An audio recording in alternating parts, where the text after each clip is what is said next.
My husband had been gone for 3 years, and his family kicked me out.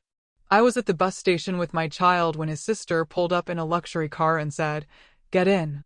I need to tell you something important." Tonight, the storm outside wasn't just tearing through the Atlanta sky, it was tearing my already shattered heart to pieces. This rain, it was cold, unforgiving, lashing against the window like 1,000 invisible needles, freezing me to the bone. I huddled on that cold stone porch, my arms wrapped so tightly around my 5-year-old son, Zion. He was asleep, thank God, but his sweet, chubby face was still streaked with tears. Even in his dreams, I knew he was haunted by the screams of his grandmother.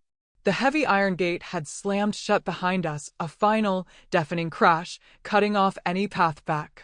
That sprawling, 3-story house, the one I'd poured 3 years of my life into, felt colder and more terrifying than any place on earth. Still ringing in my ears were her vile words, sharp as knives, toxic as venom. "Get out. Leave this house immediately. I don't want to see your face again. You're a worthless woman, a parasite, and you and your son are 2 burdens on this family." She'd thrown my old suitcase onto the lawn, my clothes scattering into the merciless rain. My father-in-law, Mr. Ellis Vance, just stood there. He didn't say a word, just turned his face away. His silent complicity was more terrifying than any shouted command. What had I done wrong? What had I done to deserve this? For 3 agonizing years since my husband, Sterling, vanished on a business trip, I had lived for him. I swore to take care of his parents, to keep this family whole. I transformed myself from a timid bookworm into a relentless worker. I woke before dawn, cooked, cleaned. Every single cent from my grueling job at the fulfillment center went straight to her, my mother-in-law. I never dared to keep a penny for myself. I swallowed every harsh word, every cutting criticism. If she hated my cooking, I'd try harder. If she called me provincial, unfashionable, I'd wear my few worn clothes without complaint. She even mocked me for only giving her 1 grandson. I just lowered my head, stayed silent, and let the tears burn their path down my throat. I truly believed that if I was sincere enough, if I tried hard enough, they would eventually see us. They would love Zion and me. How wrong I was. How incredibly naive to believe in humanity, in a place where only money and selfishness reigned supreme. The memory of Sterling hit me like a physical blow. This house, it used to be a home when he was here. He was my gentle, warm husband. He always stood up for me against his mother's endless complaints. "Mama," he'd say softly, "don't be too hard on Amara. She's still young. You can teach her." He was a loyal son, too, giving every dollar he earned to his mother to manage, just keeping enough to treat me to my favorite snacks. He worked so hard, he said, for us. For our good life. Then came that day. A last-minute business trip to Chicago. That morning, he hugged Zion and me, kissed our foreheads, and promised, "Daddy will only be gone a few days. Be good, you too." Who could have known those would be the last words, the last touch? His flight gone. Disappeared without a trace over Lake Michigan. No wreckage, no sign of life. He simply vanished, leaving a void nothing could ever fill. My life became a living hell. My mother-in-law, once respected, transformed. She showed not a shred of compassion for the woman who'd lost her husband. In her eyes, Zion and I were thorns, burdens. She blamed me for everything. A jinx, she called me, who killed her son. A freeloader, even as I worked myself to the bone.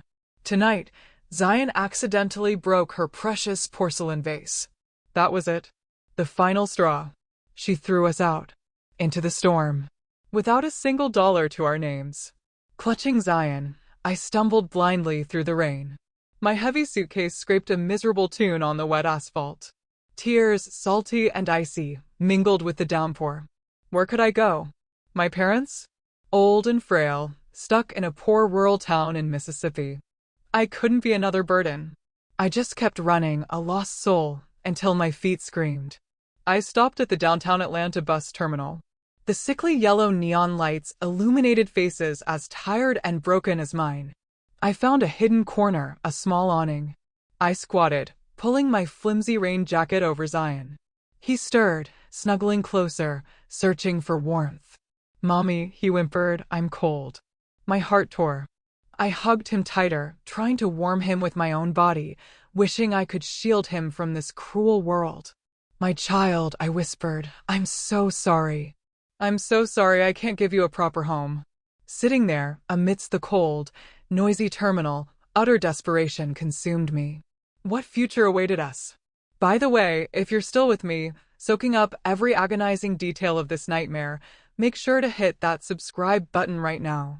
You won't want to miss what happens next. More unbelievable stories are coming. Amidst that darkness, I could only whisper a weak prayer to my lost husband. "Sterling, where are you? Do you see your son in me? Please, protect us." The bus terminal was a symphony of chaos and melancholy, tired faces, distant whimpers, the roar of engines. I leaned against the cold concrete, shivering, pressing Zion tighter, praying my meager warmth would reach him. He twitched in his sleep, lost in nightmares. Above, the sky was as black and starless as our future. Where would we go? What would we do? I was useless. Powerless. I couldn't even give my son a warm bed. Despair clawed at my throat. I buried my face in my knees, biting my lip raw to stifle a scream. I couldn't cry. I had to be strong. Just as I felt myself collapsing, a blinding beam of light cut through the rain, hitting our corner. A gentle purr, not a bus engine. A sleek, black Cadillac Escalade rolled to a stop, utterly out of place. Unease prickled my skin. Who is this? The window lowered. A familiar, yet strange face. Chestnut hair, dark red lipstick, huge sunglasses. My heart stopped. It was Jordan, Sterling's younger sister. 3 years. It had been 3 years since I'd seen her at Sterling's funeral. Back then, she was a rebellious girl who never even called me sister-in-law. My mother-in-law cursed her name, calling her wild, a bringer of misfortune. Now here she was, in a luxury car, radiating a terrifying coolness. She took off the sunglasses. Her sharp eyes fixed on me, devoid of emotion. "Get in," she commanded, her voice monotonous. Not a question. An order. I was rooted to the spot. My mind raced. Why was she here? How did she know? Was this another trap? I clutched Zion, my eyes wide with suspicion. "What are you doing here?" I asked, my voice barely a whisper. She didn't answer. Just repeated, a hint of impatience now, I said, "Get in. Do you want your son to freeze to death?" Her words struck my deepest fear. Zion's face was pale. I couldn't let him suffer. But was it safe? As if reading my mind, Jordan sighed, a mix of weariness and frustration. "Don't be afraid. I'm not my mother. I'm not here to hurt you." She paused, her gaze unwavering. Then she dropped a bombshell that froze my blood. "Get in. I have a secret to show you." A secret about Sterling. Sterling? Those 2 syllables shot through me like an electric current. My despairing heart hammered back to life. A secret? After 3 years? What if there was a tiny, crazy spark of hope? What if his disappearance wasn't what I thought? I searched Jordan's eyes. No falsehood. Only deep sadness, strange determination. I had no choice. Trap or not, I had to chase that sliver of hope for Sterling and a warm refuge for my son. I gritted my teeth, scooped up Zion, and dragged the suitcase towards the car. Jordan said nothing, just opened the back door. I placed Zion carefully on the soft leather seats. The door closed, sealing us off from the cold, loud world. Warmth from the heater enveloped us. The car glided away into the sparse night traffic. We drove in silence. I didn't ask where, and she offered no explanation. I just watched Atlanta blur past, a strange, rainy city. Jordan had changed so much. From indifferent sister-in-law to this mysterious, powerful woman. Where did she get this car? What was this secret? The car stopped at a luxurious high-rise. Jordan led us to a spacious, immaculate apartment on the 25th floor, a world away from my squalid reality. "You and your nephew can rest here. You are safe for tonight." Her voice, still cool, held a flicker of tenderness. She gazed at Zion, sleeping soundly on the bed, then turned to me, her eyes a complex mix of pity and grim determination. Tomorrow morning, once you've calmed down, I'll show you the real reason Sterling couldn't come back. The apartment fell silent, save for the gentle hum of the AC. I sat on a soft leather sofa, staring at Atlanta waking up after the storm. The first rays of sun couldn't warm my icy heart. It was the first time in 3 years Zion, and I had a warm, soft bed, but I couldn't sleep. My mother-in-law's screams, my father-in-law's chilling indifference, the bus terminal's despair, Jordan's sudden appearance. It all played like a chaotic, slow-motion nightmare. Zion slept on, peacefully, his little lips faintly smiling. Looking at him, my heart twisted. His future? Fatherless, now cast out by his own grandparents. I was his mother, his only anchor. I couldn't give up. A soft click. Jordan entered, carrying warm breakfast, transformed in an elegant business suit. She placed the bag down, handed me water. Eat something. You haven't had anything all night. I shook my head. My throat was too dry, my stomach too knotted. No. Tell me. What is Sterling's secret? Her gaze softened, filled with compassion. She pulled a chair close. I know you're in shock. I am too. For 3 years, I haven't slept peacefully. But promise me one thing. No matter how cruel the truth is, you must stay calm. For Zion. And for Sterling. Hearing his name, my heart ached again. I took a deep breath. I promise. She said no more, just pulled a small recorder and a thin folder from her designer bag. She pressed play. A faint, crackling recording began. Secretly taped. But I recognized the voices. My father-in-law's annoyed rumble. My mother-in-law's thin, nagging sharp edge. Stop it, Mr. Ellis's voice. Constantly chastising the daughter-in-law. Aren't you afraid she'll suspect something? Celeste's razor-sharp retort, and if she suspects? What can that country bumpkin do? It's a blessing I even let her live here. My son is dead. She's worthless. Don't you see? She and her son are just 2 hungry mouths feeding off this house. Grandson? Wake up. Sterling is gone. This family line is finished. I'll find a way to get rid of them both when the time is right. This house, Sterling's inheritance, it all belongs to us. I won't give that woman a single dollar. The recording ended. I sat frozen, my hands clenched, nails digging so deep into my flesh I didn't feel the blood. That was it. In their eyes, my son and I were nothing but parasites. My sincerity, my sacrifice these past 3 years, was just despicable stupidity. They didn't just hate me, they'd been plotting our expulsion for ages. Their love for their grandson? A sickening pretense. Jordan looked at me, her voice now a low whisper. See? This is their true face. She'd secretly placed that recorder in my father-in-law's study a year ago. She'd had suspicions, but those words, that confirmed it. Sterling's disappearance was no accident. She pushed the folder towards me. Look. I opened it, my hands trembling. The first page, Sterling's bank statement. His salary account. But the withdrawal, almost $200,000, gone just before his trip. Next to it, a signature I couldn't mistake.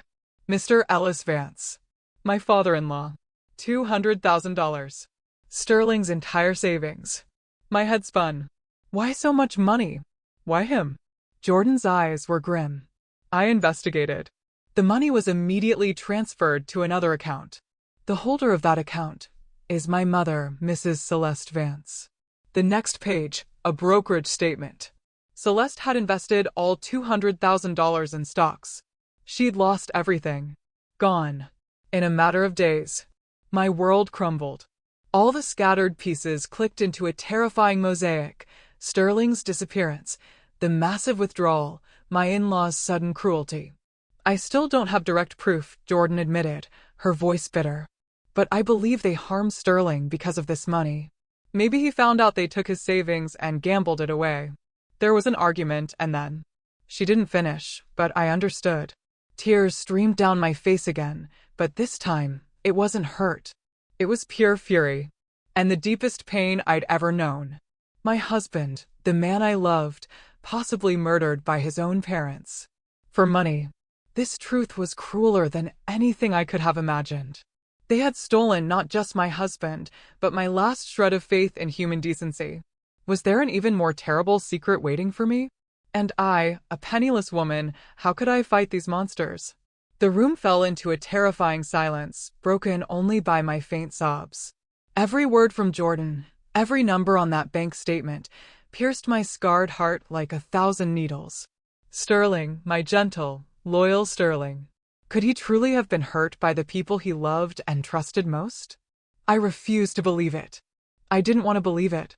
But the evidence lay there, cold and unforgiving. I buried my face in my hands, my shoulders convulsing. Powerlessness, pain, rage.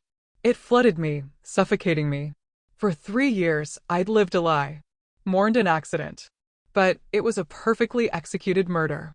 Jordan said nothing, just gently placed her hand on my shoulder, a silent comfort more potent than any words. She wasn't just a resentful sister-in-law anymore. She was Sterling's only family member on my side, my only ally. When I finally calmed, my voice hoarse, I asked why. Why are you telling me this now? And why are you helping me? It was the biggest question in my heart. Why was this seemingly indifferent, rebellious girl doing all this? Jordan stared out the window, lost in memory. Her voice, stripped of its coolness, was filled with profound sadness. Because Sterling was the only person in this world who truly loved me. She began a story I'd never heard. Behind her rebellious exterior was a deeply wounded soul. I wasn't born a son. That was my mother's biggest disappointment. She'd wanted a second son to continue the family legacy. When I was born a girl, she nearly went mad. My childhood was a barrage of baseless beatings, criticisms, comparisons to Sterling. In her eyes, I was a useless daughter, a failure. Tears streamed down Jordan's cheeks unheeded. Only Sterling, he was always there, protecting me. Every time Mom hit me, he'd jump in, taking the blows. He'd secretly save his allowance to buy me little gifts. He was the only one who listened, the only one who believed I wasn't a lost cause. She wept openly now, the tears of an abandoned child desperate for love. When Sterling disappeared, I didn't believe it was an accident. He was too cautious. I started watching my parents. Instead of grief, I saw fear, worry, and a strange relief. That's when I knew something was wrong. So, that was it. Her love for her lost brother.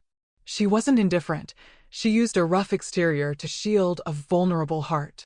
Compassion and a rising respect filled me. So, what have you been doing for 3 years? I asked. I ran away, Jordan said, wiping her tears. I couldn't live in a house where I suspected my own parents of murder. She worked countless jobs, barmaid, saleswoman. Every penny went to a private investigator. This car, this apartment, they belonged to a good friend, a close friend of Sterling's who helped me. Her story stunned me. She'd fought a silent, dangerous battle alone for 3 years. While I had merely surrendered to fate, this young woman had the courage to seek the truth. What do we do now? My voice was no longer weak, it was fueled by determination. We can't let them get away with this. A blaze of hatred and a fierce yearning for justice for Sterling erupted within me. My weakness, my fear, had been replaced by an iron will. I was no longer the docile Amara of yesterday. Jordan looked at me, a glimmer of hope in her eyes. I knew you'd say that. I've prepared everything. But this fight won't be easy. My parents aren't simple people. They have money, contacts. We need more evidence, irrefutable evidence, to expose their crimes. Her words were a battle cry. From this moment, we were allies, comrades. We would walk this path together until the end. You know, it's truly outrageous how cruelty and greed can poison even family ties. If you're as gripped as I am, eager to see these villains exposed, please show your support by hitting the like button now. Every like is a huge motivation for us to finish this dramatic story. Jordan continued, thoughtfully. Sterling was always so cautious. I believe before anything happened, he left a clue. Something only his closest confidant could find. Her words ignited a forgotten memory. A week before his business trip, he'd given me a small, finely carved wooden box. A memory box, he'd said, for us. He told me to hide it well. And then something strange. If I can't return one day, open it. Everything you need to know is inside. I'd thought he was joking, scolded him for talking like that. I'd hidden it deep in my closet, under my old suitcase, and forgotten it. Could the decisive clue be in that old box? What shocking secret could it hold? The blurred memory snapped into sharp focus, a lightning bolt through my mind's dark sky. Sterling's words, the look in his eyes, it wasn't a joke. It was a final will.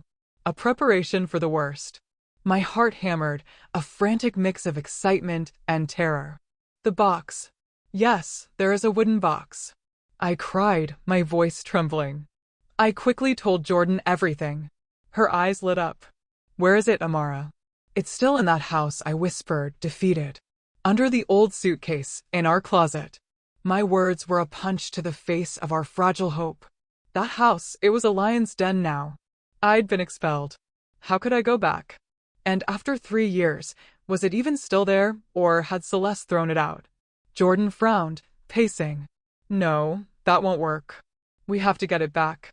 I'm sure everything is inside. But how? We sat in silence. Breaking in was too risky. Celeste and Ellis were almost always home. At night, the street wasn't deserted. The slightest noise would betray us. Would all hope die at that cold iron gate? Then a bold, terrifying thought entered my mind. Or, I go back. Jordan spun around. Are you crazy? If you go back, you're walking into a trap. My mother is furious she can't find you. Precisely, I said, my voice now calm, determined. Her fury is our chance. She threw me out because she hates me, but deep down, she still despises me. She thinks I'm a dumb goose, easy to exploit. I'll go back, not to resist, but to plead for forgiveness. Jordan stared, astonished. I laid out my plan. I'll play the repentant wife, the poor daughter-in-law who's seen the error of her ways. I'll cry, beg her to take me back. I'll say I can't live without the family, can't raise my child alone. I'll tell her I've learned my lesson, that I'll blindly obey. Given her arrogant, controlling nature, she would relish the opportunity to torment and humiliate me. She would take me back. As an unpaid maid. Jordan was silent, her eyes showing worry, but also a flicker of admiration. Amara, are you sure? This is too dangerous. What if she doesn't believe you? There is no other way, I stated firmly. This is the only way to legally get back inside. I'll find an opportunity to retrieve the box. The moment we have it, we disappear. I just need to act for a few days. I can do this. My resolve seemed to convince her. She nodded, still worried. All right. If you've decided, I'll support you.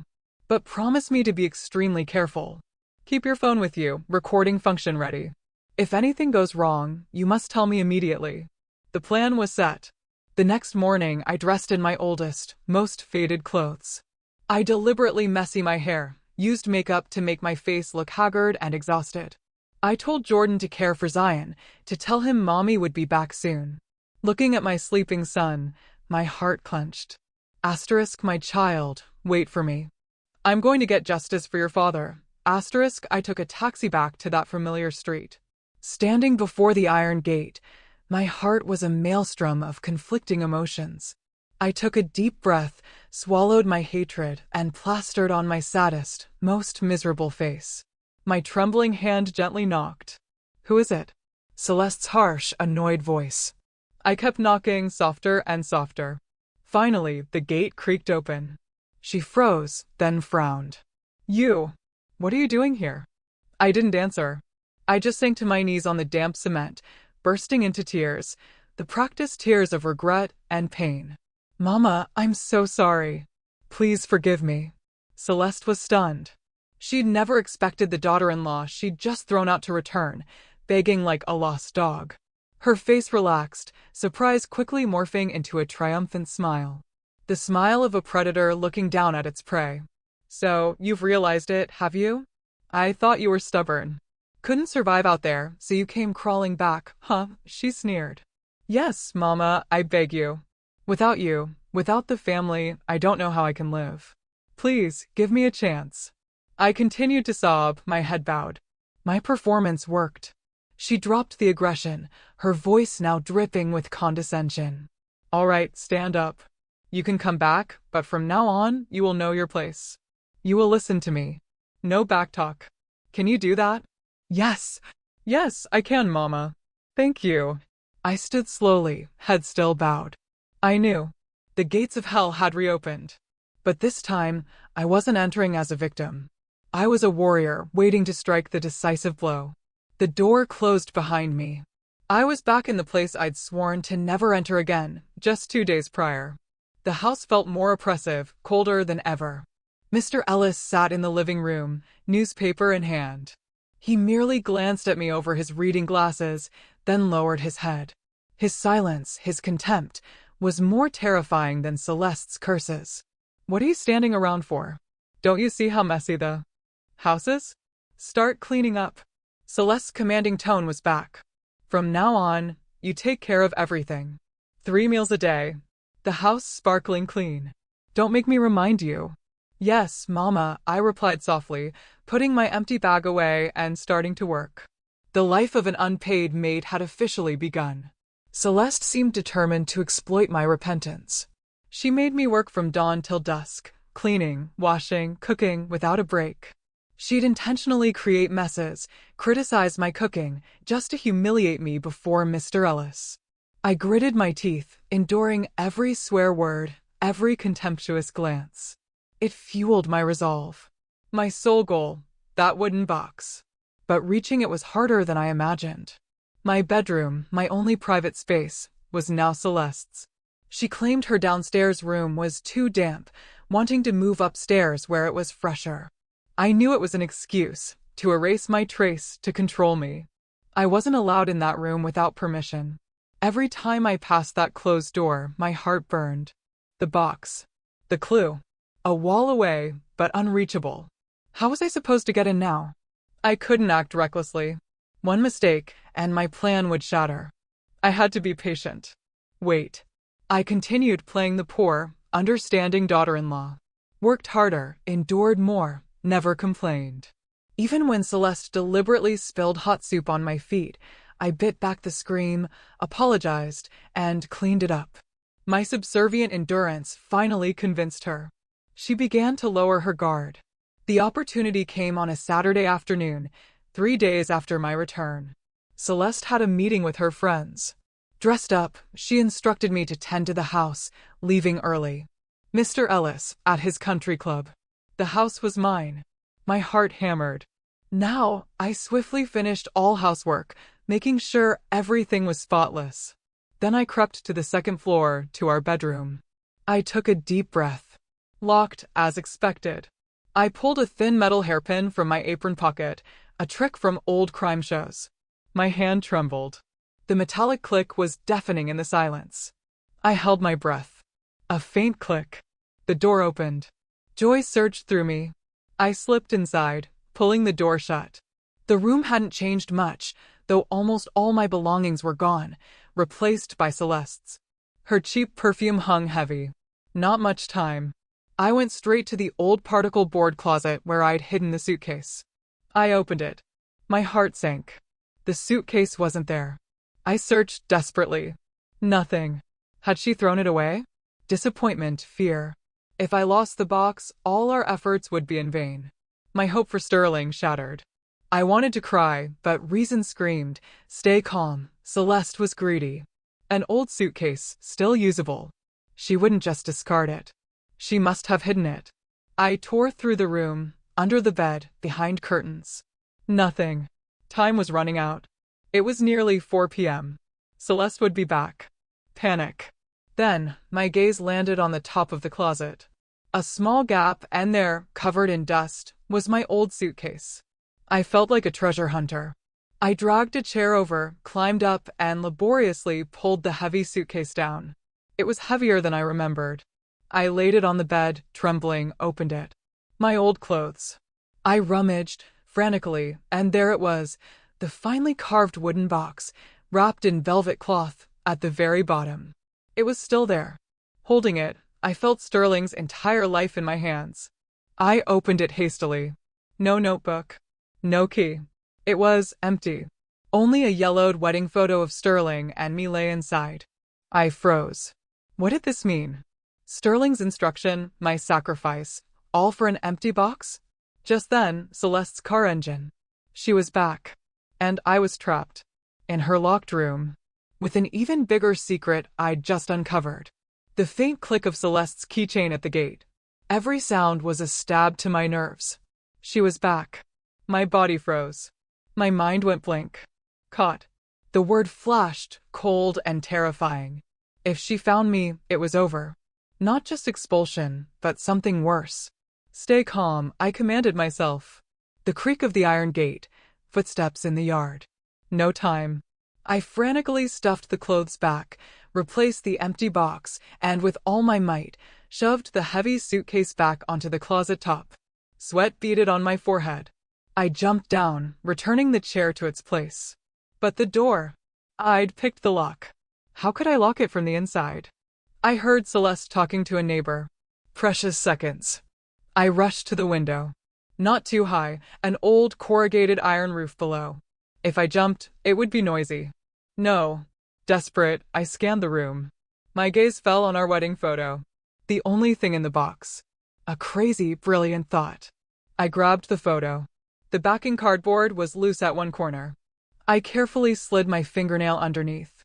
And there, under the cardboard, not a notebook, not a key. A tiny micro SD card. Taped to the back. My heart hammered. This was it, the clue. Sterling hadn't tricked me. He'd hidden it where no one would suspect. Behind our happy smiles, a place safe and full of meaning. Celeste's voice was now audible under the stairs. No more time. I tore off the memory card, stuffed it into my innermost jacket pocket, and put the photo back in the empty box. I had to stage a crime. I ran to the door and kicked the frame with all my might. The old door burst open with a loud bang. The lock shattered. Immediately, I let out a terrified scream. Thieves. Thieves. Mama. I stormed down the stairs, looking frantic, my hair disheveled. Celeste, just coming up, froze. What? What are you saying? The room. Mama's room. Thieves. I gasped, pointing upstairs. I heard a noise, ran up, and the door was broken. The thief fled through the window. The words Mama's room changed her face. She ignored me, storming upstairs, fearing for her money. I stood at the foot of the stairs, heart pounding, but a wave of relief washed over me.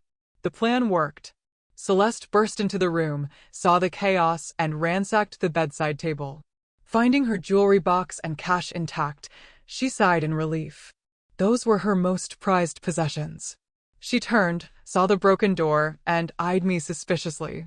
Did you see him? What did he steal? No, too dark. Couldn't recognize him. He ran away so fast, I stammered, maintaining my frightened facade. I don't know if anything's missing, Mama. He even rummaged through the old suitcase on the closet. At suitcase, Celeste flinched, but quickly composed herself. What could he steal from your old suitcase? She mumbled, launching into her usual monologue. This house is cursed. The moment I'm gone, someone breaks in. How can anyone live with this security? This is all your fault, you jinx. I just lowered my head, letting her rant. My heart, though, pulsed with fierce excitement. The memory card. What secret did it hold? Was it the key to everything? The story is getting more exciting, isn't it? Amara was so clever to escape this life-threatening situation. But would the memory card truly be the way out? Or would it reveal an even more terrible secret? If you're as thrilled as I am, don't hesitate to share this video with your friends and family. Who knows? They might be looking for a captivating story after a busy day. Sleep was impossible. I couldn't stay in that house a second longer. I lied to Celeste, claiming I was too scared, needing a friend's house to calm down. She was too absorbed in her broken door and fear of loss to stop me. I left my sole mission to read the memory card. I took the last bus to an old student apartment, one of Jordan's secret bases. She was waiting, laptop open. Are you okay? I was worried. She rushed, seeing my exhausted face. I'm okay. I made it. My voice trembled as I pulled the tiny card from my pocket. But it's not a notebook or keys. It's this. Jordan took it, her eyes wide with surprise and tension. She inserted it. The screen lit up. A single folder, the truth. My heart froze. Jordan's hand trembled as she clicked. Inside, numerous video files, named sequentially. The first, recorded 3 days before Sterling vanished. Was the terrible truth about to explode? Was it just my in-laws, or a larger, darker power? The small room grew heavy, oppressive. The laptop's faint glow illuminated our faces, taut as stretched wire. Jordan's finger hovered, as if she dared not face what was coming. I took a deep, shaky breath. "Open it," I croaked. Jordan nodded, clicking. The video began. No sound, just images. A hidden camera, high angle, in Sterling's study. I recognized it instantly. The wooden table, the bookshelf, the pothose plant I always watered. Sterling sat across from a strange man. My father-in-law's age, elegantly dressed, but with a sly glint. A tense conversation. Sterling shook his head, resolute. The man slammed his hand down, pointing, furious. The argument ended. The strange man stalked out, annoyed. Sterling slumped, head in hands, clutching his hair. I felt his exhaustion, his powerlessness. The video ended abruptly. "Who is that?" I asked, bewildered. Jordan shook her head, equally confused. "I don't know. Our parents never spoke of him." We clicked through the next videos. Similar scenes. Sterling's conversation partners changed. A rough man with tattoos, an elegant woman. All clandestine meetings. All ending in tension. Sterling, cornered by some invisible force. Then, the last video. One day before his disappearance.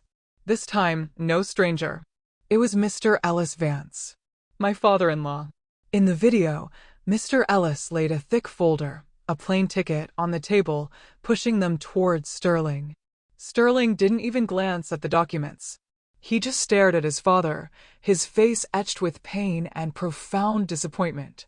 He slowly rose, knocking over his chair. He shouted something we couldn't hear, his face red, fists clenched. I'd never seen him so angry. Mr. Ellis jumped up. Father and son stood, confronting each other, the tension palpable through the screen. Finally, Sterling shook his head desperately, stormed out. The door slammed. Mr. Ellis sank into the chair, burying his face in his hands. The video ended, leaving a gaping void, 1,000 unanswered questions. Clearly, Sterling's disappearance wasn't just about Celeste and gambling debt. It was far more complex, more dangerous. My father-in-law, that weak, silent man I'd thought harmless, was a crucial link in this conspiracy. What had he given Sterling? Where did that plane ticket lead? Why such a fierce argument? "Amara, look here." Jordan's voice trembled. She pointed to a small detail I'd missed. During the argument, the wind had lifted part of the document folder Mr. Ellis handed over. The camera caught a few faint lines. Jordan zoomed in. Hard to read, but 2 words emerged: land conveyance contract. Alpharetta. Alpharetta. The name struck me like lightning. I remembered. Before his disappearance, Sterling had told me about a massive eco-housing project there. He'd poured his heart into it, worked endless nights. A breakthrough for his career. Then, suddenly, it was cancelled due to legal problems. He was devastated, but I hadn't pressed him. Could it be? Jordan and I exchanged a horrified look. The project wasn't cancelled. It was stolen. By his own parents? And who were these strangers? My head spun. The truth wasn't a straight line. It was a tangled web of lies and crimes. I felt like a moth, drawn to a light that might burn me. "We must find that first man," Jordan declared, her voice filled with newfound determination. "He's the only one who can tell us the whole truth about Alpharetta." But how? A faint video clip, no sound, no other info. We hit another dead end. Helplessness crept back. Then a thought. "Jordan, look at the last video again." When Sterling knocked over the chair, was there anything unusual on his desk? She rewound. We both stared. And there it was. In that brief moment, as the chair toppled, a small object, perfectly hidden under the desk, was revealed. A black USB flash drive, taped securely. The USB stick. A tiny, ordinary object. But it shimmered with the last glimmer of hope in this dense darkness of intrigue. Our hearts raced again. Sterling. He'd foreseen everything. Not in the wooden box, but in a place Celeste would never suspect. Right under his desk. It has to still be there, Jordan whispered, excitement bubbling. My mother is meticulous, but she'd never bend down to clean under a desk. Only the cleaning lady, and she wouldn't notice something so small. But how do we get it? I asked, worry returning. Going back again was too dangerous. Celeste would be suspicious after the staged break-in. My poor woman act wouldn't work twice. We needed another plan. Bolder. More surprising. Jordan mused for a moment, then snapped her fingers. Or, we stage a real break-in. I stared, confused. She winked, a rare, mischievous smile touching her lips. Not us. We'll have someone else do it. Remember? My parents are deep in debt. They have many enemies. I understood. Jordan's plan was risky, but not unreasonable. What are you planning? I asked. Among the loan sharks my parents owe, she explained, there's a notorious gangster named Scarface S, ruthless. Audacious. My parents have put him off countless times. I'll feed him a hint. My parents just sold property, and they're hiding a large sum of cash at home. With his greed, he wouldn't miss this chance. He'd send people to break in, collect debts. And in the chaos, that's our chance. The plan made me shudder. Isn't that too dangerous? What if they harm your parents? Jordan's eyes, momentarily sad, hardened. Don't worry. Scarface S only cares about money. He's not stupid enough to commit murder and bring more trouble. Besides, this is the price they pay for what they did to Sterling. They cornered us. They can't blame us for desperate measures. Her cold determination convinced me.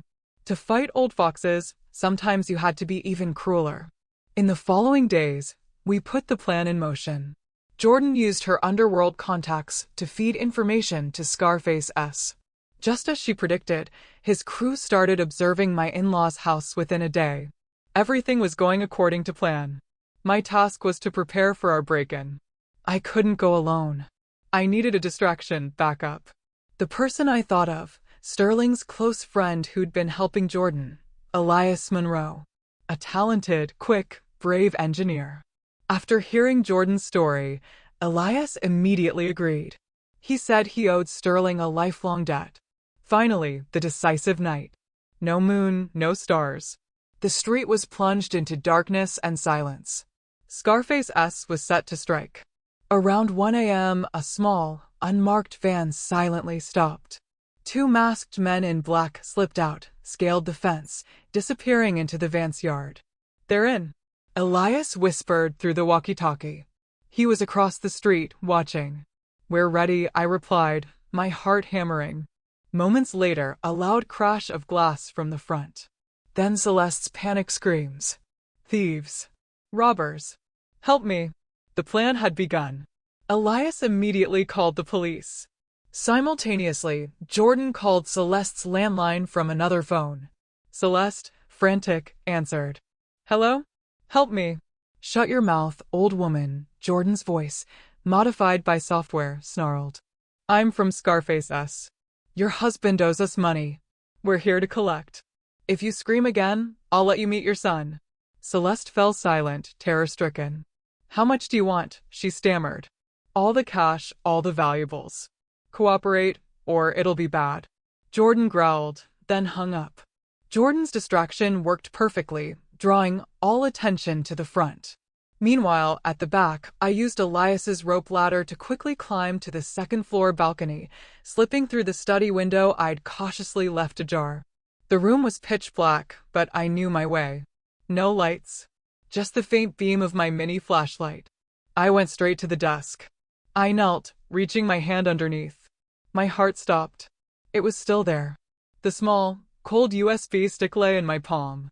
Tears of joy pricked my eyes. But no time. I had to get out.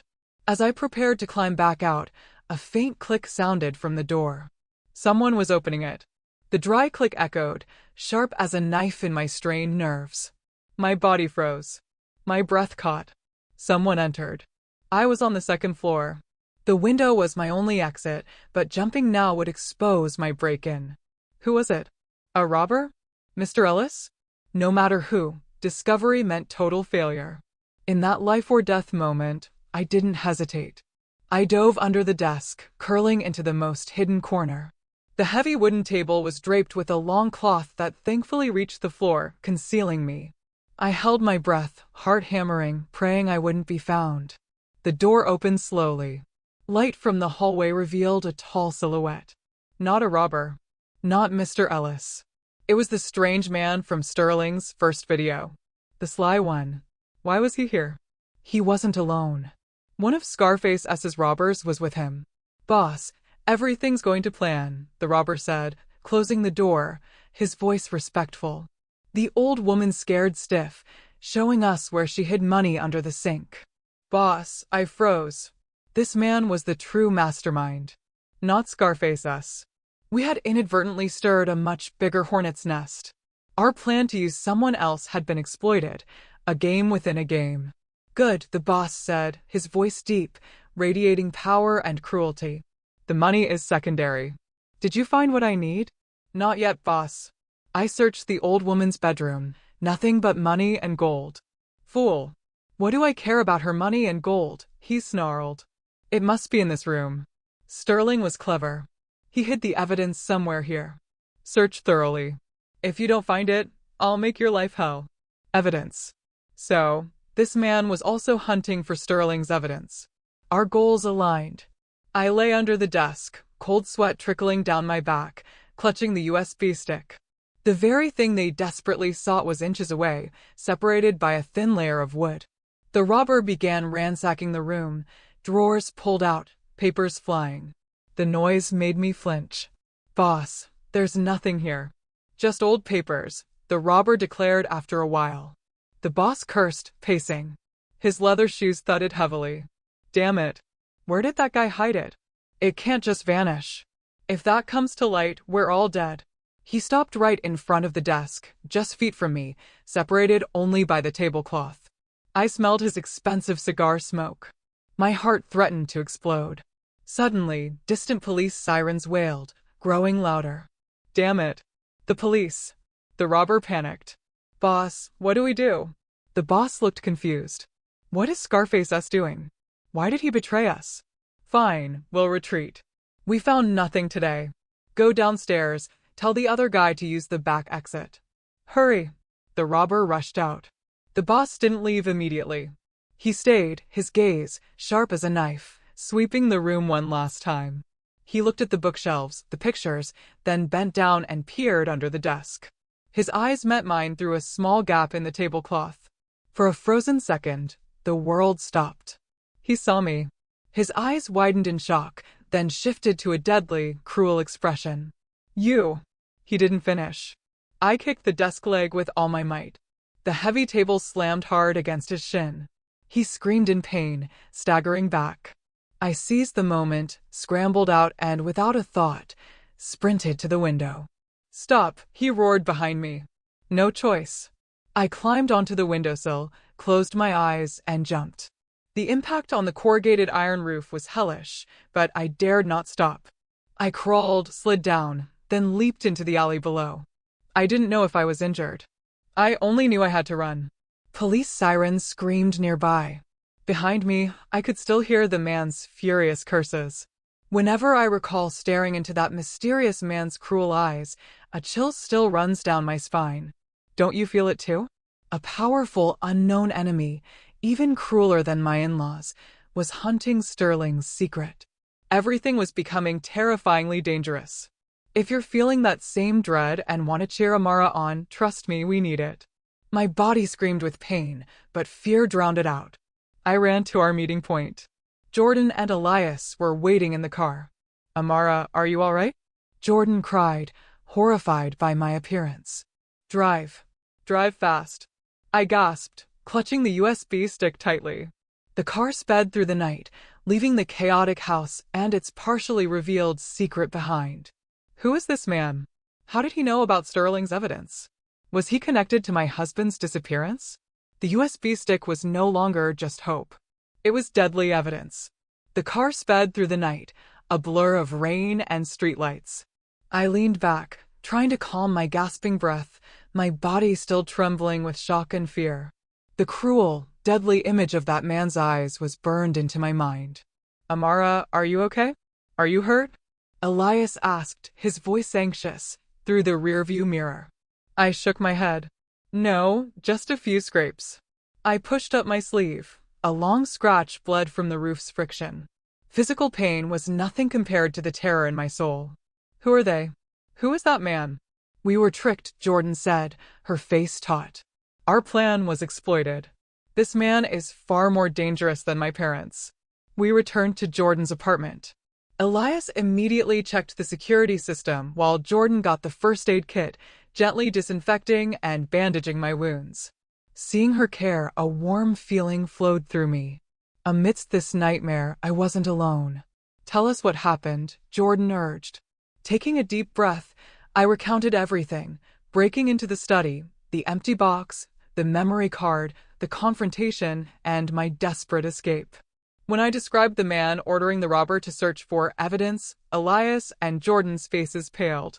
So this man is also looking for it, Elias said, holding the USB stick. His eyes were thoughtful. That proves its importance. It could be the key to many lives.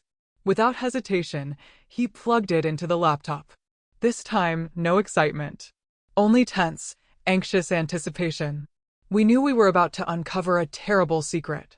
The USB held just 2 files, an audio file and an encrypted text file. Elias opened the audio first. A dialogue, much clearer this time, professionally recorded. I recognized 3 voices, Sterling, Mr. Ellis, and the strange man. Sterling, don't be so stubborn, Mr. Ellis pleaded, fear lacing his tone. Give the plans back to Uncle Victor. You can't win against him. Uncle Victor? I asked Jordan, but she shook her head. I won't give them up. Sterling's voice was sharp, indignant. Dad, this isn't just a project. It's my life's work. Why are you betraying me? Selling it to someone like him? The man, Victor, spoke, condescending and arrogant. Business means dirty tricks. You're talented, but too naive. This project will be a golden goose in my hands. In your hands? Just worthless papers. Listen to your father. Take this money, disappear with your wife and son. Consider it saving your life. I don't need your money, Sterling roared. I'll report you. And Dad, too. Fraud, embezzlement, money laundering, everything you've done. A long silence. Then, Victor's voice, icy and terrifying. Do you think you have a chance? Do you know who I am? Fine. If you want to die, I'll grant you that wish. Ellis, 1 week. Handle your son. Or your whole family's life becomes hell.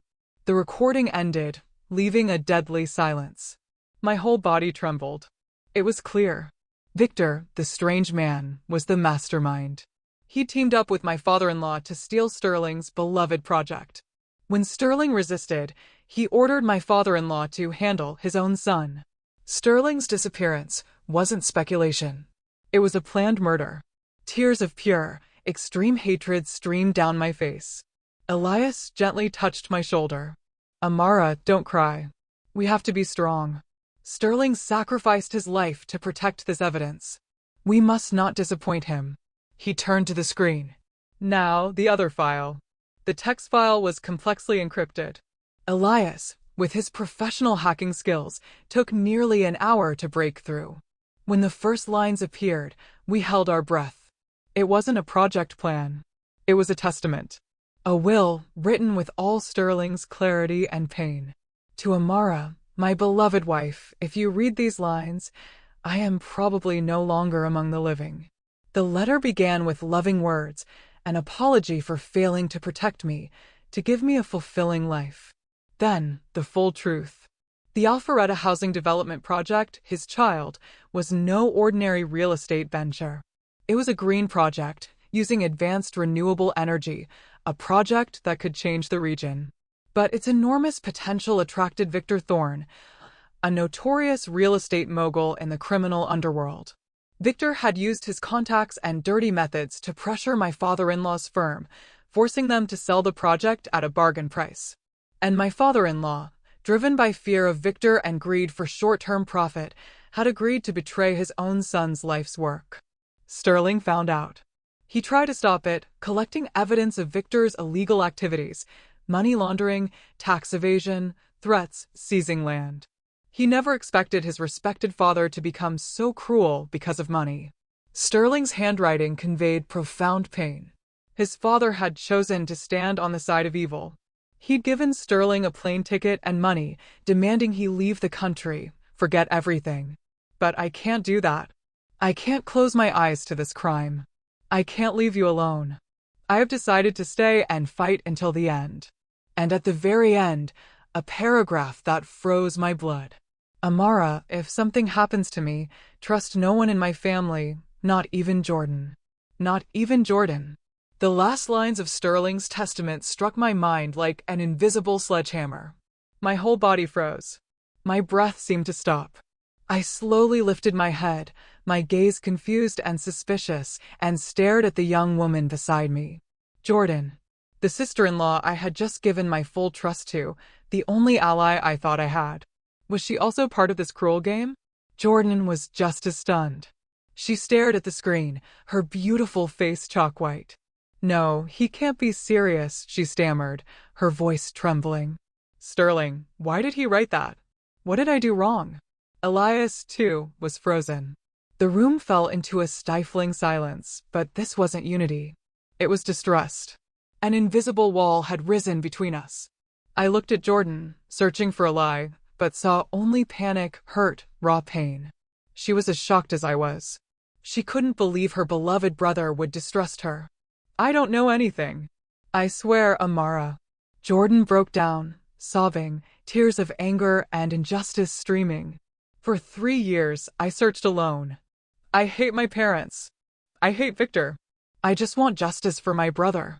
Why didn't he trust me? Her pain was too real. This wasn't acting. But Sterling's last words, from a man facing death, couldn't be a joke either. There had to be a reason, something Jordan herself was unaware of. Please calm down, Elias said, the first to regain composure. He looked at us both. Sterling wrote those lines when he was cornered. Maybe he discovered something that made him distrust everyone. We can't condemn Jordan based on a single sentence. There has to be a reason. Elias's words helped me calm down. Right. Panic wouldn't help. We needed to find the reason for Sterling's warning. Jordan, try to remember, I urged, my voice steadying. Did anything unusual happen between you and Sterling just before he disappeared? Or did you accidentally pass information to your parents? Jordan sobbed, racking her memory. No, nothing. Everything was normal. He even gave me money, told me to go on vacation, get away from home, said something unpleasant would happen. I thought he was just being overcautious. She paused, her eyes widening. Oh, one thing. About 2 weeks before he left, I lost my cell phone. You lost your cell phone? Elias and I asked simultaneously. Yes, Jordan nodded, her face full of regret. I was at a bar, drank too much. Woke up, phone was gone. Searched everywhere, but I just thought I'd been careless, or it was stolen. Got a new SIM right away. A lost cell phone. Seemingly small, but here, it could be the most important link. The phone wasn't lost, Elias stated, his voice sharp. It was stolen. By your parents. They read all the messages. They knew Sterling suspected them, that he was collecting evidence. And they knew you were the only one he trusted. And that's why. My throat constricted.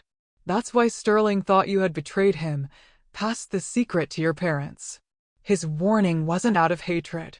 It was out of crushing pain, believing even his closest sister was against him. Jordan collapsed onto the table, sobbing. Injustice and regret tormented her. A moment of carelessness. She had unintentionally put her brother in greater danger and carried the unjust stigma of a traitor for 3 years. I placed my hand on her shoulder. It's not your fault. You're a victim too. Now is not the time for blame. We know the truth. We need to make the criminals pay, clear your name, and get justice for Sterling. The truth was revealed. The distrust resolved. Now we were even more closely connected, more determined. But a bigger question lingered. Was Sterling truly dead, or just missing, as Victor had implied? And if he was alive, where? The question of Sterling's survival hung heavy in the oppressive air. Deep down, I clung to a tiny spark of hope, a persistent belief he was still out there. But reason told me Victor's cruelty and his parents' complicity made his survival almost impossible. We can't just guess, Elias said, breaking the silence, pointing to the laptop. The key is here. He gestured to the audio file. Victor said, I'm giving you 1 week to handle him. Handle can mean many things. It doesn't necessarily mean kill. Elias's words were a fresh wind, fanning the flame of hope in Jordan and me. Right. Handle could mean holding him captive, threatening him, silencing him. But if he's alive, where have my parents hidden him for 3 years? Jordan asked, skeptical. They couldn't do something that big alone. No, I said, an icy thought forming. But Victor could have. Victor is the mastermind. My father-in-law probably didn't dare to kill his own son. He handed Sterling over to Victor. And Victor is holding him captive. This theory, terrible as it was logical. It explained Sterling's disappearance, Victor's personal search for evidence. He wasn't just afraid his business secrets would be revealed. He feared his crime of kidnapping coming to light. If that's true, we have to find where Victor is holding Sterling, Elias said, his face grim. But he's an old fox. His movements are secret. His base won't be easy to find. We hit another dead end. Evidence of economic crimes, but no clue about Sterling's location. Time pressed on. Hope dwindled daily. Just as we felt most desperate, Jordan's phone rang. A private clinic in Asheville, North Carolina. Her face shifted from surprise to shock. Hello? What? My mother had an accident. She quickly put it on speaker. A nurse's voice. Yes, Mrs. Celeste Vance's family? She had a serious traffic accident, treated here in our emergency unit. Please come immediately to handle formalities. Elias and I exchanged a stunned look. Celeste had an accident? In Asheville, North Carolina? What was she doing there? A gut feeling screamed, no coincidence. We'll come right away, Jordan said, hanging up. She turned to me, her gaze complicated. Amara, I have to go. Despite everything, she's my mother. I understood. No matter her hatred, Celeste was still her mother. All right, go. But be very careful. Something feels wrong here. Why Asheville, North Carolina? I find it strange too, Jordan nodded. But I can't not go. Elias, please stay here with Amara. I'll let you know immediately if anything new comes up. She quickly dressed and left. As I watched her hurry away, a chilling premonition grew. Jordan was walking into a trap. My dear viewers, do you also have this bad feeling like Amara? Is Mrs. Celeste's accident just a coincidence, or another malicious move in this game of intrigue? Who do you think is truly behind everything? Try to guess and leave your comments below. I'm so curious about your theories. Who knows, maybe one of them is the answer to our story. After Jordan left, the room felt heavy with worry for her and the dead end in our search for Sterling. Elias, though confused himself, tried to comfort me. Amara, think, he urged, desperate for a new direction. Did Sterling leave you anything else besides this USB stick? A gift? A casual word? I racked my brain. Nothing special, other than the wooden box. Wait, I blurted. About a month before he disappeared, on my birthday, he gave me a strange gift. No flowers, no jewelry. A small cactus. A cactus. Elias frowned. Anything special about it? I don't know, I admitted. Just a normal one, with long spines and red flowers. He said the cactus symbolized strength and perseverance. Wished I'd always be steadfast. I took it with me. It's on Jordan's windowsill now. My words caught Elias's attention. He rushed to the balcony. He examined the plant. Amara, come here, he suddenly cried. I ran over. Elias pointed to a spine near the base. It looked normal, but closer it was different. Not as sharp, slightly darker. With tweezers, Elias carefully removed it. We couldn't believe our eyes. It wasn't a spine. It was a tiny piece of metal, perfectly disguised. When Elias opened it, inside was a GPS tracking chip. A small, almost invisible electronic device, cleverly hidden. We stood stunned. My head spun. Sterling, he'd planned everything. That simple birthday gift was a lifeline, a secret path. My God, Sterling, he's too smart. Elias exclaimed, admiration mixed with shock. He foresaw his kidnapping. He hid this chip, hoping you'd find it. But why a cactus? Why didn't he tell me directly? I asked, my heart full of questions. Because he couldn't, Elias explained, his face serious. Sterling knew he was monitored. Every call, every message intercepted. He couldn't tell you directly, it would put you in danger. He used a metaphor, a way only you, his wife, would understand. The cactus, strength, perseverance, perhaps a dry, remote place. Elias's explanation was a ray of light in the darkness. I understood Sterling's heart. He didn't just want me to be strong. He wanted me to find him. To save him. We have to activate it immediately. I urged. Find out where he is. Elias didn't hesitate. He quickly connected the chip to the laptop. With a few swift maneuvers, a digital map appeared. A small red dot began to flash. We both held our breath. The dot wasn't in Atlanta. Not Alpharetta. It was in a remote coastal region of North Carolina near Asheville. Asheville, North Carolina. My heart clenched. Celeste's accident. The clinic call. No coincidence. It was a trap. To lure Jordan, to separate her from me, while they moved Sterling. Jordan. Jordan is in danger. I screamed, fear flooding me. Elias realized the gravity. He called Jordan's phone. Unreachable. Damn it, he slammed his fist on the table. They struck. We have to go there immediately, but just us isn't enough, I stammered, panicking. The place must be heavily guarded. What should we do? Call the police? But we don't have direct evidence. We don't need that, Elias said, his gaze suddenly sharp, utterly unlike his usual student look. He pulled out his phone, dialing a strange number. Hello, Uncle Ben? It's Elias. Emergency. Sterling's in Asheville, North Carolina. Sending coordinates.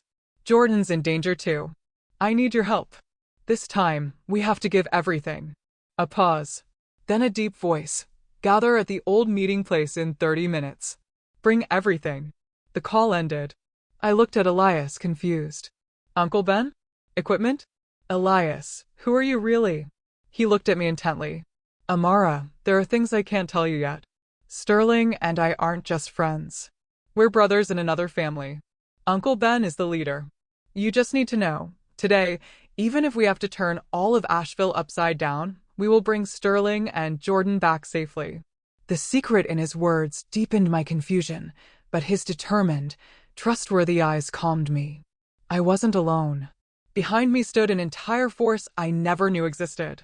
Sterling's brothers, who had been through everything with him. No time to lose. Elias quickly copied the USB data to an external hard drive and handed it to me. Amara, you can't come. It's too dangerous. Take this, go to a safe place I've arranged, and wait for our message. No, I said resolutely. Sterling is my husband. Jordan is my sister-in-law. I can't wait idly. I have to come. I met his gaze. I won't stand in your way. Just let me be nearby. I need to see them safe with my own eyes. My determination finally convinced Elias. He nodded. All right, but you must promise to follow my instructions. Absolutely. We stormed out, speeding into the Atlanta night. A breathless rescue mission was about to begin. Elias's car tore down the highway towards Asheville. The night sky was thick and black, promising a storm. Sterling and Jordan's location, an abandoned mansion on a cliff, isolated. When we arrived, a dozen men in black suits with cold, hard faces were already waiting. Where's Uncle Ben? Elias asked. The leader shook his head. Uncle Ben had something more important. Stick to the plan. The plan was swift. 2 assault teams. One, a direct attack for distraction. The other, led by Elias, would infiltrate from the cliffside. I was to stay in the car, watching through a drone camera. The attack began. Dry shots, silenced, echoed. The screen trembled. I held my breath, following Elias's team as they moved with professional, coordinated precision, like something from a movie. They neutralized the outer perimeter, entered the mansion. But just as Elias's team breached the front door, a loud explosion rocked the basement. The whole mansion shook. "They're blowing everything up," Elias yelled over the radio. "Everyone in. Find them immediately." My heart threatened to burst. I couldn't just sit there. I flung open the car door, running towards the smoking mansion. I had to find them. Inside was chaos. Furniture scattered. Victor's henchmen lay motionless. I tore through the rooms, screaming their names. Sterling. Jordan. At the end of a corridor, a slightly ajar basement door. No hesitation. I rushed down the dark, damp stairs. At the bottom, a terrible sight. Jordan, tied to a pillar, mouth gagged. Nearby, an emaciated, bearded man lay on an old iron bed. Victor stood over him, pistol aimed at his head. Next to Victor, Mr. Ellis and Mrs. Celeste. "Everyone freeze," Victor roared, seeing Elias's team and me. "One more step, and your beloved son is dead." The man on the bed was changed, but I recognized his eyes. His gaze. It was Sterling. Alive. "Mom? Dad? Why are you here?" Jordan stammered, once her gag was removed. "You foolish child," Celeste hissed. "The accident was just a setup to lure you here. All to make your beloved sister-in-law hand over the evidence. Everything. A trap from the beginning. For all three of us." The damp, oppressive basement became a deadly stage. The single yellowish light cast ominous shadows. The pungent smell of gunpowder, mold, and fear filled the air. I stood, facing Victor's black gun muzzle, and behind him, the people who'd plunged my life into tragedy, Mr. Ellis, Mrs. Celeste, and the man I'd longed for, fragile as a candle in the wind. "You are very clever," Victor sneered, the triumphant smile of a man who thought he'd won. "You made it this far, but the road ends here. Hand over the USB stick and all copies. Then I'll let your husband and you die gently. Let him go." Elias roared from behind me, his brothers ready, weapons loaded. But no one moved. Sterling was hostage. The tension was a tightly stretched wire. One wrong move could trigger a massacre. "Amara, don't do it. Don't give him anything." Sterling's weak voice rang out. 3 years of captivity, a weakened body, yet his gaze was resolute. "The evidence must come to light." "Still so bombastic?" Victor pressed the gun harder against Sterling's temple. Sterling flinched. "I'll count to 3. If you don't throw the USB stick over, he gets a bullet first." 1. My body trembled. I pleaded with Elias with my eyes. He shook his head, signaling calm. 2. "Stop."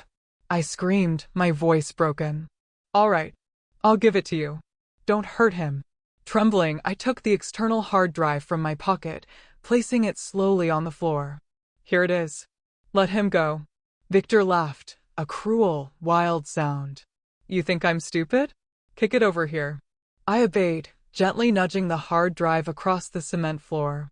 A henchman bent, grabbed it, plugged it into a laptop. "Boss, it's here. All the data." "Good. Very good." Victor nodded, triumphant. His eyes, full of mockery, fixed on me. "Love is really something stupid.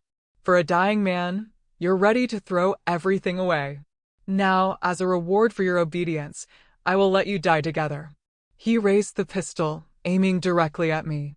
I closed my eyes. Only Zion's face appeared in my mind. "My child, I'm sorry," a deafening shot.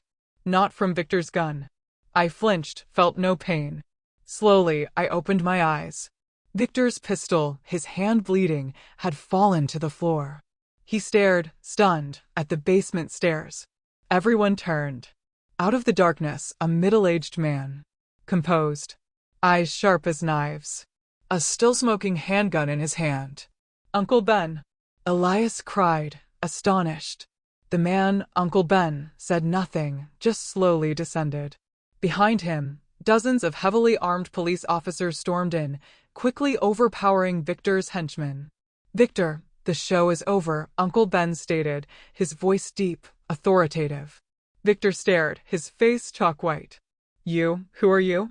Just an old friend, Uncle Ben smiled faintly. Someone who's been watching you for 20 years, waiting for this day to collect an old debt. Mr. Ellis and Mrs. Celeste turned pale. They hastily knelt, weeping, pleading. Spare us. We were forced. It's all Victor's fault. We had nothing to do with it. Too late. The police cuffed them. Celeste didn't stop screaming, cursing me as the jinx who'd ruined their family. Mr. Ellis simply lowered his head, silently accepting his fate. In the chaos, I ran to Sterling. He had passed out from exhaustion. Elias and the others quickly freed Jordan. Our reunion unfolded amidst tears and wailing police sirens. A few days later, when the dust settled, Uncle Ben told me the whole truth. He wasn't just the leader of Elias and Sterling's family. He was the biological brother of a victim who died years ago in a construction accident, an incident Victor orchestrated to silence witnesses. For 20 years, Uncle Ben had secretly collected evidence, built his own power, all to dismantle Victor's criminal empire. Sterling, investigating his own father, had accidentally crossed paths with him. Two men with the same goal decided to work together.